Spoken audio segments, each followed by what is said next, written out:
Hey guys, welcome back to the Friday vlog where we discuss activity that goes on here with the BuzWeaver channel.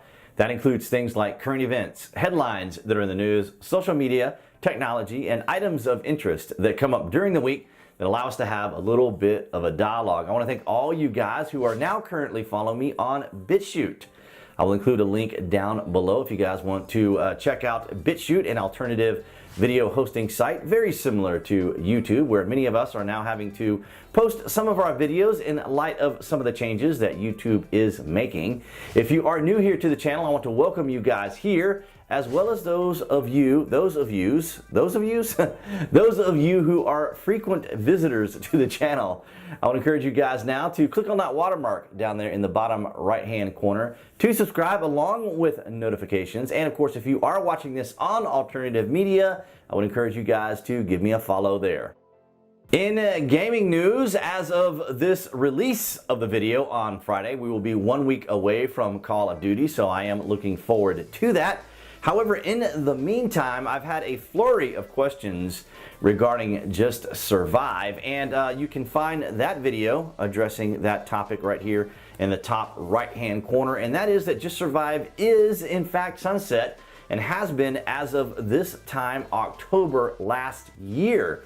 So I do get questions quite often regarding the game itself, and of course it is sunset. So in that video I tried to explain perhaps in a little bit more detail with visuals this time to kind of give people more distinctions about Networks Gaming and Daybreak and how all this unfolded and how the game is currently sunset. Unfortunately, I cannot get a comment out of Daybreak as many times as I've tried to reach out to them.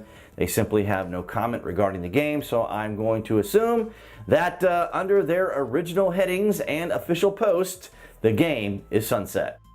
Some of the biggest stories this week revolve around Hong Kong and China, a topic that we have covered here on the channel before. So I was kind of encouraged and very enthusiastic about the fact that finally, after covering this here on my channel, the topic is now a little bit more mainstream across mainstream media, social media, and of course print.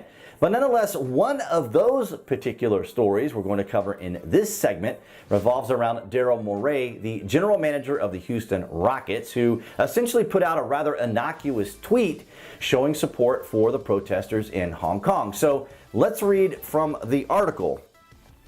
Daryl Morey, general manager of the Houston Rockets, tweeted an image of a slogan supporting Hong Kong's pro-democracy protesters on Friday. That brought a backlash from supporters of the communist government, casting a shadow on what has been one of China's most popular NBA teams. The league has 800 million people in China watched NBA programming on TV, digital media, or smartphones last year, which is nearly 2.5 times the entire population of the US. That huge viewership brings with it extensive sales of sponsorships and branded merchandising. Of course, it is going to be about the bottom line. China is a huge, gigantic market, but it is also a communist country. And it's interesting because I have been debating this topic on capitalism, money manipulation, and just China in general to people who are Asian. However, the actual Chinese people don't have access to YouTube and Twitter and Facebook and Instagram and these particular platforms that allow us to have freedom of speech. And it's interesting because LeBron James came out actually in support of China. How in the world is that even possible, considering an individual who also is someone who points out Colin Kaepernick, right? Because it's just interesting. What we're learning really is the hypocrisy of China and the hypocrisy of people in general, because when it comes to money, money is going to be the bottom line. Money is going to be the major topic. But nonetheless, the Houston Rockets and the NBA are going to have a very difficult time recovering from this, because once the Chinese put out a message to the people, right? Once they put a message out there to the people, then the people become very aggressive. They, of course, support their government, have faith in their government, and trust in their government because they have been essentially conditioned to be that way. Now, I don't mean that to be critical, and I don't mean that to be sarcastic. It is a collective mindset in China. So when you have an enemy and you target that enemy, then the people will turn against it as a collective because people want to work in unity. But nonetheless, the NBA and Daryl Morey, along with the Houston Rockets, are going to have quite a hill to climb to regain the confidence and respect of the Chinese once again. It's possible that they'll be able to work out a deal, but nonetheless, it is a gigantic market, and that was one of the main, if not the biggest story of the stories this week regarding China and Hong Kong. The other incredibly huge story across social media and gaming regarding Hong Kong and China is revolving around Blizzard, Activision, and Tencent Productions. Now, we have talked about Tencent Productions here before. As you recall, they have a great deal of investments in Hollywood. And so, of course, as we've talked about, this Tencent production company had changes done to Top Gun's Maverick. You may recall about the jacket controversy. But nonetheless, let's take a look at this particular topic and article. Blizzard Entertainment says China had no influence in its decision to ban a Hong Kong video game player last week for openly expressing support for Hong Kong protesters during a Hearthstone tournament. Following public criticism of the ban, however, the gaming company said it will reduce his suspension from 1 year to 6 months and return the players $10,000 in winning from the contest. That's extraordinary. A guy gets banned just for simply supporting Hong Kong protesters. An actual individual who lives in Hong Kong, who is relating to the protesters and, of course, their freedom. And the thing here is, Jeremy from The Quartering, who has his own channel, actually helped generate a protest online against Blizzard because the gaming community is huge, and the gaming industry, as well as competitive esports, is a huge industry, particularly in Asia, as well as in the United States and even in Europe. So I'm very happy that Jeremy brought this to the attention of the gaming community, because here we have yet another example of the examples of freedom versus communism in our world, as well as online censorship and people being punished for expressing very innocuous comments, very innocuous statements, as we just covered with the Houston Rockets in the last segment and in this one. So let's continue to read from this article. They say, quote, "The specific views expressed by Blitz Chung, who was the gamer, were not a factor in the decision we made," this being Blizzard. "I want to be clear, our relationship in China had no influence on our decision," J. Allen Brack, president of Blizzard Entertainment, said in a company blog post on Friday. This, of course, happened last Friday as well. But again, this is all bleeding into this week as of this recording. Referring to the player Nig Wei Chung by his gaming handle, which is Blitz Chung. "If this had been the opposing viewpoint delivered in the same divisive and deliberate way, we would have felt and acted the same." I doubt it. I doubt it. I mean, can you imagine? I mean, there was some event that was happening. I think it was I don't know if it was during the Houston Rockets game or what exactly. I think it was a Houston Rockets game, or something was going on, and some people were going to bring like some sort of protest banners, right, regarding the Houston Rockets or something to that effect.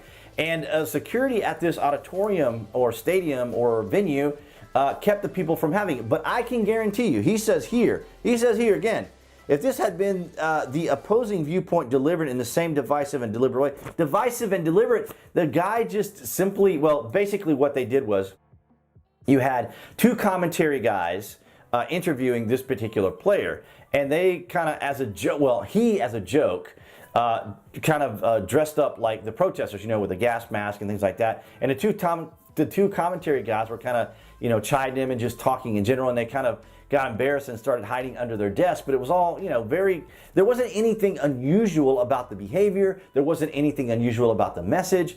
You know, how many times do we see sports personalities here in the United States or even in parts of the world having some form of protest, bringing some sort of attention to people? It's completely normal, except when you talk about China or anything relating to China. Now, of course, this doesn't specifically mention China in it, but come on. Tencent is involved with Activision and Blizzard. Incidentally, Activision, of course, is the creators of, or the supporters and creators and progenitors of Call of Duty, which will be coming out next Friday.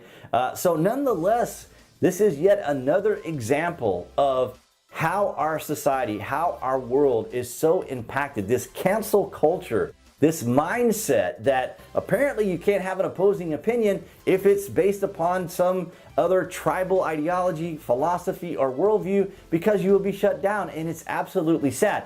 But as I mentioned earlier, Jeremy from The Quartering did organize this rather large social media gaming protest against Blizzard, who relented and reduced this guy's sentence from 1 year and returned his gaming winnings to him, $10,000. And the two other gentlemen that I was telling you about, the two other commentators, they were also banned and suspended, but they have been reinstated as well. So it's good that this stuff kind of worked out, but the reactionary, the way these types of knee-jerk reactions are happening is terrible. But nonetheless, guys, I wanted to bring you those particular topics this week. It has been a hectic and crazy week. I've had some computer issues that I've been dealing with, so the segments have just been in these two particular formats. But nonetheless, guys, you can check out all the additional information and links down in the published section. All right, guys, so that's going to be it for this Friday vlog. I'm hoping among all hopes that it doesn't get demonetized, considering the topic, because it is a hot button issue. Anytime we talk about Hong Kong or China here on the channel, the videos have a tendency to get demonetized. So your support is always appreciated. And the way I extend that way of supporting the channel is simply by visiting my Amazon website. If you guys are a frequent user of Amazon, you have Amazon Prime, you place orders, maybe even in your business or in your company, you place orders through Amazon. All I ask, guys, is that you visit the channel or visit the link down below. It is an affiliate marketing link. It is an influencer page, but you can use and interact with it just like you would any regular Amazon page. Go ahead, place your orders, watch your live streaming, whatever you want to do, and it helps support the channel. It's a very simple way for you guys to do that, and it's always appreciated when you do.